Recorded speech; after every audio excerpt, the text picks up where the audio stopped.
साधूनां विनाशाय च दुष्कृतां विनाशाय धर्म संस्थापनार्थाय संभवामि युगे युगे युगे युगे युगे युगे युगे यदा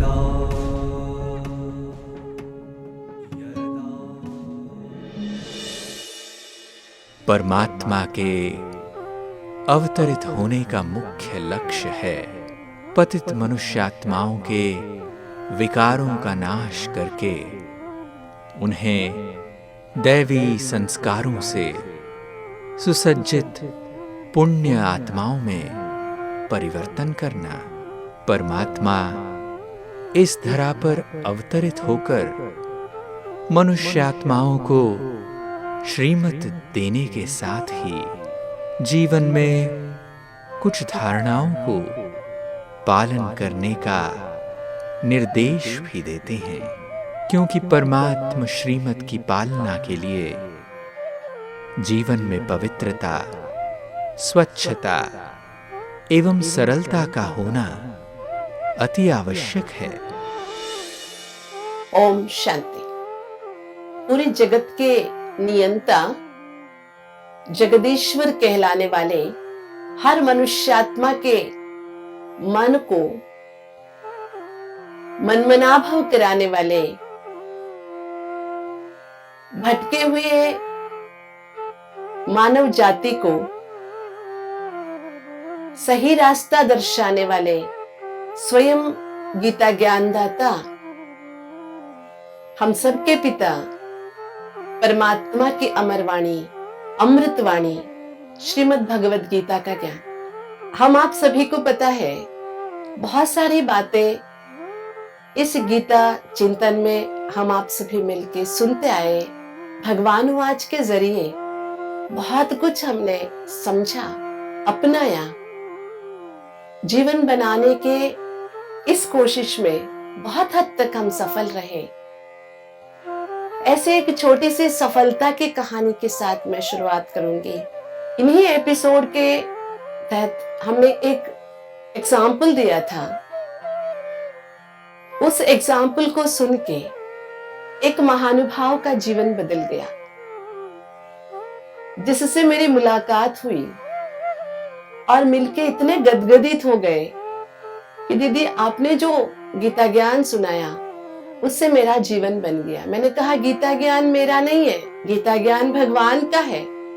सौभाग्य हमारा है कि भगवान की बातों को सुनने, सुनाने, समझने और उसे विस्तार करने का सौभाग्य हमें मिला है। तो उन्होंने अपना जो अनुभव शेयर किया, ये आप सबको याद होगा। हमने एक छोटा सा दृष्टांत कहा था।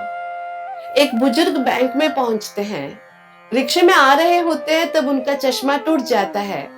बैंक में एक स्लिप भरना होता है कैश विड्रॉल के लिए, वो भर नहीं पाते क्योंकि चश्मा नहीं है। तो बाजू में बैठा हुआ दूसरा कस्टमर, उसने ऑफर किया कि मैं लिख के देता हूं। तो लिख के दिया, पैसे विड्रॉ किए। बाद में मतलब चश्मे ना होने के कारण हर बात के लिए वो थोड़ा समस्या अनुभव कर रहे थे। तो इस युवा ने कहा कोई बात नहीं काका जी, मैं घर तक पहुंचा दूंगा, आपको कहाँ जाना है बताइए। तो वैसे कोइंसिडेंटली उसी रास्ते से युवा भी जाने वाले रहते हैं, तो दोनों साथ में रिक्शे में बैठते हैं। जैसे इनके घर पहुंचता है युवा इनको छोड़ने के लिए, तो पत्नी डर जाती है, अरे क्या हुआ, आप साथ में लेके आए, मेरे पति ठीक तो है ना, क्योंकि हम भगवान के घर में हम दो ही रहते हैं। ये अचंभित हो जाता है, ये घर आपका नहीं है, भगवान का है क्या। तब ये बुजुर्ग कहते हैं वैसे घर भगवान का ही है, हम इसमें रहते हैं। ज्यादातर हम क्या सुनते हैं कि हमारे घर में हम भगवान को रखते हैं, लेकिन इन बुजुर्गों ने तो टर्मिनोलॉजी ही बदल ली थी कि घर भगवान का है और रहते हम हैं। ऐसी विचारधारा अगर हर किसी की बन जाए, ये शरीर भी भगवान का है, बस हम इसे संभाल रहे हैं। ये दुनिया भी भगवान की है, बस इसमें हम अपना किरदार निभा रहे हैं। संस्था भगवान की है, बस इसमें सेवा करने का हमें मौका मिला है। देखिए सोच कितनी ऊंची हो जाती है। जो भगवान ने कहा मेरे पास पहुंचने के लिए सब अर्पण कर दो, अब तो पूछ के करना पड़ेगा, क्योंकि है घर उसका, तो हम उसी से पूछ के सामान उठाएंगे, उसी को थैंक्स कहते हुए सामान रखेंगे। देखिए सोच कैसे बदल जाती है। इसी उदाहरण को सुनकर गीता ज्ञान के तहत उनके जीवन बदल गया, जिससे मेरी मुलाकात हुई। उनका पूरा परिवार इतने खुश किस्मत महसूस कर रहे हैं, है ना। दूर से भाग के आए, हाथ पकड़े, इतनी खुशी जाहिर की। अरे हमारी सोच ही पलट दिया गीता ज्ञान ने, सच में। पुनः मैं याद दिलाना चाहूंगी, पुनः हमने जो गलती किया भक्ति मार्ग में वो अभी नहीं करेंगे। फिर हम हीरो वर्शिपर नहीं बनेंगे कि ये ज्ञान ना मेरा है ना आपका है, ये स्वयं भगवान का है। बस हर दिल तक इसे पहुंचाना हम सबकी जिम्मेवारी है, क्योंकि भगवान का ज्ञान। इसलिए जब हमने सुना कि गीता ज्ञान का जो इफेक्ट है, कईयों के जीवन पलट गया है और बहुत सुंदर तरीके से खुशनुमा बन गया है, तो चलिए, अगर भगवान की बातों को हम नहीं मानते हैं तो क्या होगा। आगे के श्लोक में भगवान ये बता रहे हैं, तुम ऐसे करोगे तो ऐसा होगा, ऐसे करोगे ये तो हो गया। अगर तुम मेरी बात नहीं मानोगे तो क्या होगा। मच्चित्तः सर्वदुर्गाणि मत प्रसादात् तरिष्यसि अतः चेत्वम अहंकारान्न श्रोष्यसि विनंक्ष्यसि। भगवान बाप है, रचयिता है, पिता है, सबसे प्यार करता है, सबकी भलाई चाहता है, फिर भी ये बातें वो कह रहा है, ये वार्निंग भी है। और इसके सिवा उसके पास कोई रास्ता भी नहीं है। अगर नहीं कहेंगे, नहीं समझ रहे हैं तो कहना ही पड़ रहा है। मच्चित्तः सर्वदुर्गाणि, माना जो भी करते हो, अगर तुम मेरे कहने पे नहीं करोगे, मुझे अर्पण करके नहीं करोगे, तुम अपने अहंकार में नहीं, मैं ऐसे नहीं करूंगा ऐसे सोचोगे, तो तुम्हारा विनाश हो जाएगा। विनंक्ष्यसि, इसमें मैं कुछ नहीं कर सकता हूँ, क्योंकि भगवान ने जो बताना था बता दिया। ये नहीं तो ये रास्ता, ये नहीं तो ये रास्ता, ऐसा नहीं करो तो ऐसा करो। बहुत सारी बातें बता दी, चित्त शुद्धि की बातें बता दी, नैष्कर्म सिद्धि की बातें बता दी, ब्रह्म भूयात की बातें बता दी, बहुत कुछ बताते हुए सरल रास्ता भी बता दिया। मुझे पूछ के किया करो, किया हुआ मेरे सामने अर्पण किया करो, ये सब भी बता दिया। इतना सरल कहने के बावजूद भी तुम मेरे कहने पे नहीं चल रहे हो, मेरी बातें नहीं मान रहे हो, तो विनाश निश्चित है। बहुत सुंदर सी कहानी सुनने को मिली थी। एक बहुत कंजूस व्यक्ति रहा करता था। एक दिन अचानक उसकी एक बहुत अच्छे संत से मुलाकात हो गई। संत ने उसको 4 दिए दिए, कहा देखो ये 4 दिए 4 दिशाओं में जलाना है, पूर्व पश्चिम दक्षिण। लेकिन ये मैं कह रहा हूं कि उत्तर दिशा में जब जाओगे, लास्ट में जाने का अगर समय आ भी गया, तो दिया नहीं जलाना, ऐसे कंडीशनली कहकर 4 दिया उसने। तो पहले देखने के लिए इसने, और उसमें कुछ कंडीशन ये था कि दिया जला के चलते रहना, जहां दिया बुझ जाएगा उसी जगह पे फिर दिया नहीं जलाना, खोदना, वहां पर तेरे को बहुत सारी संपत्ति मिलेगी। ऐसे करते हुए ये पहले पूर्व दिशा में गया, जहां दिया बुझ गया वहां खोदा, तो इसको ना बहुत अच्छी बड़ी पेटी मिली जिसमें बहुत सारे सोना मिला। ठीक है, फिर दूसरे दिन रहा नहीं गया, दूसरी दिशा में गया, वहां भी दिया बुझ गया, मैदान में बुझ गया, वहां खोजा तो मोतियों का एक पेठारी मिल गया। और तीसरी दिशा में गया, पूर्व पश्चिम हो गया, तो दक्षिण दिशा में गया, वहां पर भी दिया जहां बुझ गया, वहां पर इसको बहुत ढेर सारा सोना मिल गया। अब इतने में चुप हो जाता तो बहुत अच्छा था, लेकिन वो चुप नहीं रहा। मनुष्य आत्माओं की आदत है, जो नहीं करो वही करेंगे, जो करने के लिए कहते वो बिल्कुल नहीं करते।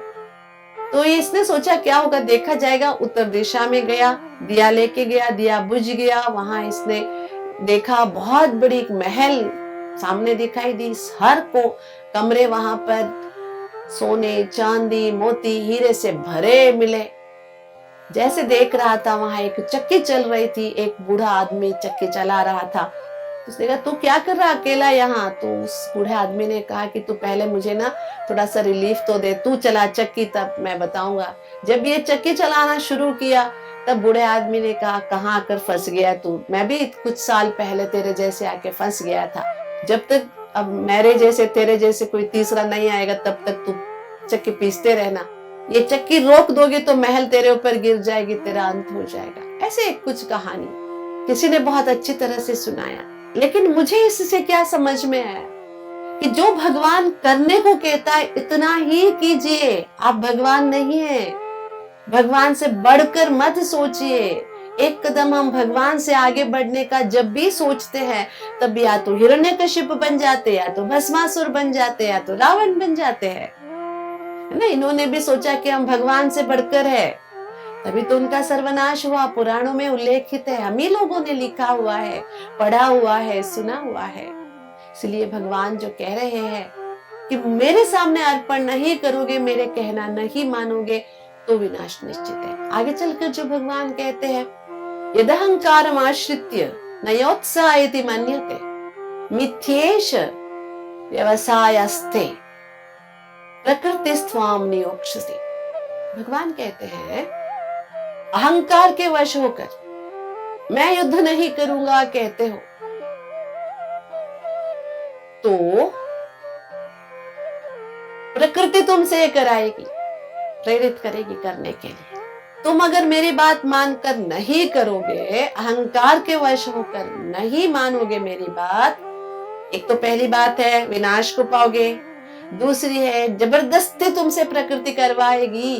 दूसरे अध्याय में जब अर्जुन विषाद से कहता है नयोत्से गोविंदम नयोत्से, मैं युद्ध नहीं करूंगा, वहां से यहाँ जोड़ने के लिए यहाँ जोड़ा गया है। सच में जो बातें हम सुनते आ रहे थे 17वें 18वें अध्याय में, युद्ध करने की कोई बात ही नहीं है। यहाँ पर ब्रह्म समान बनने की, भगवान के समान बनने की, भगवान के पास जाने की बातें हो रही है। बीच में युद्ध कहाँ से आ गया यहाँ, है ना। मतलब प्रक्षेप समझ में आ रहा है। जिसने भी लिखा उसने ये कहानी को जोड़ के रखने के लिए वहां की यहाँ ले आके ये बातें जोड़ी है। हाँ ठीक है, अगर हम जीवन के युद्ध से बात करते हैं, भगवान कहता है जो भी है सामना करो, पलायनवादी कभी नहीं बनना, पीठ दिखा के भागना नहीं, हमें जीतना है, जीना है, और भगवान साथ खड़ा है तो विजय हमारा निश्चित है। यहाँ कोई स्थूल युद्ध की बात बिल्कुल नहीं हो रही है और न मरने मारने की बात हो रही है। भगवान ये कह रही है मिथ्येश व्यवसाय, अगर मिथ्या अहंकार से नहीं, मेरे से नहीं हो सकता, मैं नहीं करना चाहता हूं, मेरा दिल नहीं है, ऐसा वैसा तुम करोगे, मेरी बात मानकर तुम नहीं चलोगे तो जबरदस्ती प्रकृति तुमसे करवाएगी। देखिए कितनी स्पष्टता से भगवान ने कहा। और कमाल है हम मनुष्यात्माओं की भी, भगवान को भी चैलेंज कर रहे हैं, भगवान की बातों को भी टाल देते हैं, भगवान के सामने भी खड़े हो जाते, नहीं मैं करना ही करूंगा। जब ऐसी स्थिति आती है तो ऐसी बातें सुननी पड़ी। और इस कनेक्टेड नेक्स्ट श्लोक देखिए, स्वभावजेन कौन्तेय निबद्धः स्वेन कर्मणा कर्तुं नेच्छसि यत् मोहात् करिष्यस्य वशोऽपि तत्। भगवान क्या कह रहे हैं, स्वभावजेन कौन्तेय, अपने स्वभाव के वश होकर मैं ये करूंगा, ये नहीं करूंगा, ये मेरा मन नहीं मानता है, ये जन्मों की आदत है ना मनुष्य आत्माओं की, अपने मन मुताबिक चलने की। अपनी इच्छा से नहीं करोगे तो परवश होके करना पड़ेगा। अभी तुम मोहवश होके या स्वभाव के वश होके नहीं कर रहे हो, लेकिन परवश होके तुम्हें करना ही पड़ेगा। मेरे देखिए, भगवान के बात मानकर अगर हम करते हैं तो पुण्य के खाते में जमा हो जाता है। अगर अपने मन मर्जी के मुताबिक नहीं करते हैं तो नेगेटिव अकाउंट में चला जाता है। अगर जबरदस्ती करना ही पड़ेगा तो वो कोई खाते में जमा ही नहीं होगा, ना हमारे जमा के खाते में होगा, लेकिन कराएगा जरूर ड्रामा। तो क्या फायदा हट करने का, मनमानी चलाने का, मोह में चलने का। भगवान हमें बहुत अच्छी तरह से समझाते हैं, तुम्हें ड्रामा की पटरी पर चलना है, अगर खुद नहीं चलोगे तो धक्का देके समय चलाएगा। ये भगवान की बातें जो आजकल हम मुरलियों में सुनते हैं। समय के धक्के से चलने से अच्छा है खुद की ताकत से चलो, भगवान की याद से चलो, ताकि तुम्हारे खाते में जमा हो जाए और तुम्हारे पुण्य की खाता बढ़ जाए और तुम परमात्मा के नजदीक हो जाओ। Choice is yours. क्या करना है? खुद का चलाना है, मनमर्जी चलानी है, मोहवश चलना है, स्वभाव के वश चलना है, हठ करना है, अहंकार दिखाना है, या सब कुछ सरेंडर करके जैसे तुम कहोगे वैसे हम करेंगे। हमने एक लौकिक में कहीं एक लाइन सुनी थी गीत की, वो शायद दो प्रेमियों के बीच का गीत है, शायद फिल्मी गीत है, लेकिन सुनते ना मुस्कुराहट निकलती थी। वो ये था कि अगर तुम दिन को रात कहोगे तो हम रात भी कहेंगे। मतलब तुम अगर गधे को घोड़ा कहो तो ही हम कहेंगे, क्योंकि प्रेम इतना अंधा लौकिक वालों का कि अगर तुम दिन को रात कहो तो हम रात कहेंगे। एक जन्म के शारीरिक प्रेम के आकर्षण में, कुछ क्षणों में बदल जाने वाली शारीरिक आकर्षण में मनुष्य ऐसे पागलपन दिखा सकता है। सर्वज्ञ परमात्मा, त्रिकालदर्शी परमात्मा, दूरांदेशी परमात्मा, हम सबका भला चाहने वाला, विश्व कल्याणकारी परमात्मा, धर्म स्थापना करने के लिए अवतरित हुए परमात्मा हमसे कह रहे हैं कि ऐसे करो बच्चे। अगर इसमें भी आनाकानी करते हैं तो क्या कहें, है ना? खुद पे ही हंसना पड़ेगा।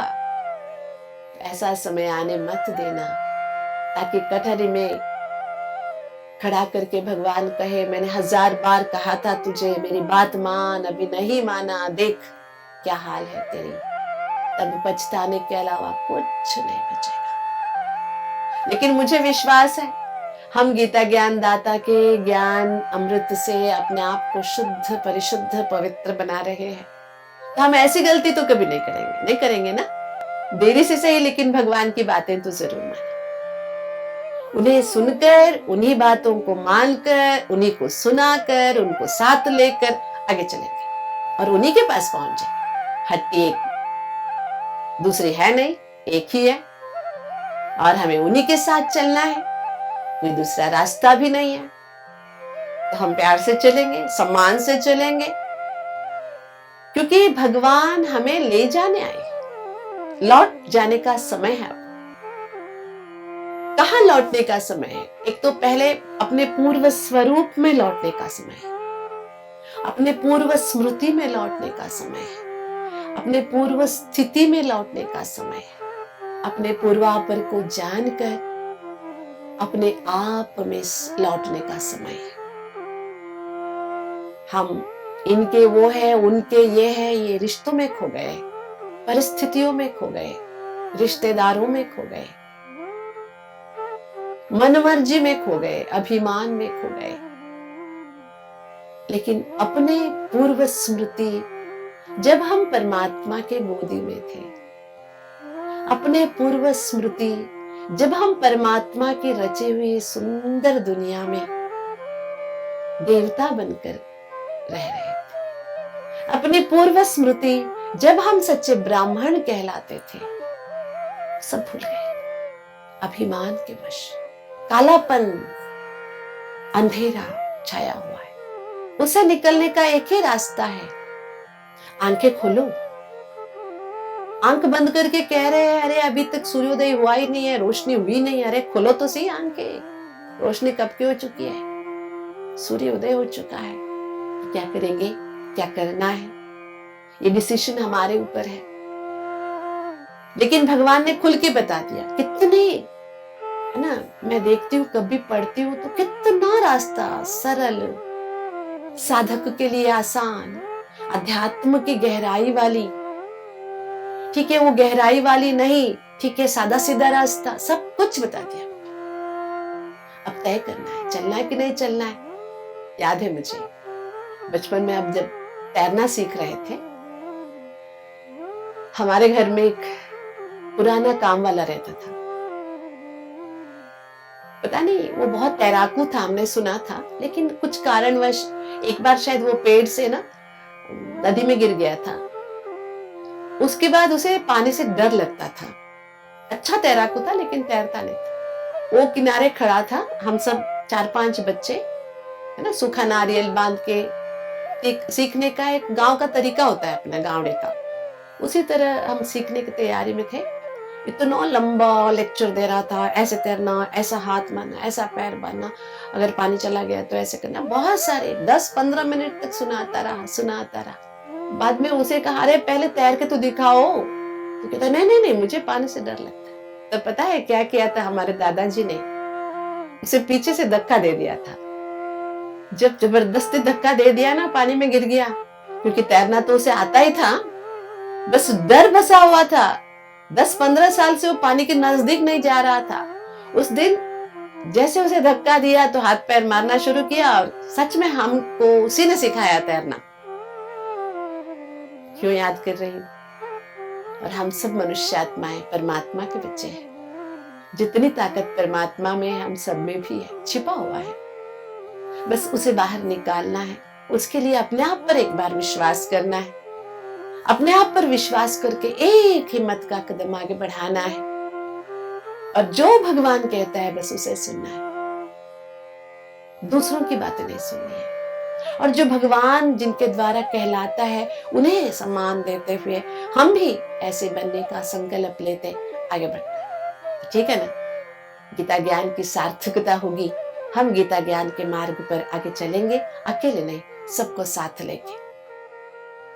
ओम शांति।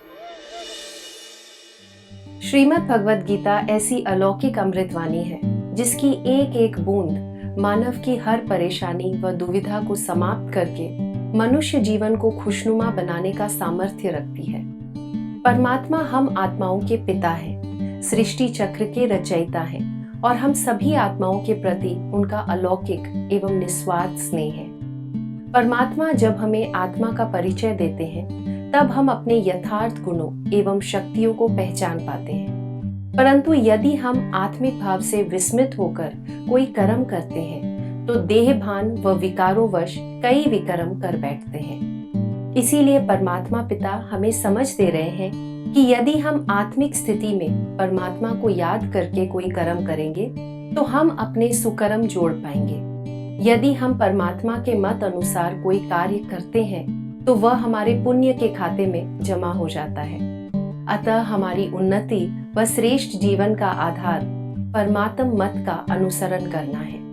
इसीलिए परमात्मा पर विश्वास कर उनके ज्ञान अनुसार कर्म करने से ही मानव का जीवन सार्थक होना संभव है। तो चलिए हिम्मत का एक कदम बढ़ाकर परमात्म ज्ञान को आत्मसात करें और जीवन रूपी बगिया को खुशहाल बनाएं। ओम शांति।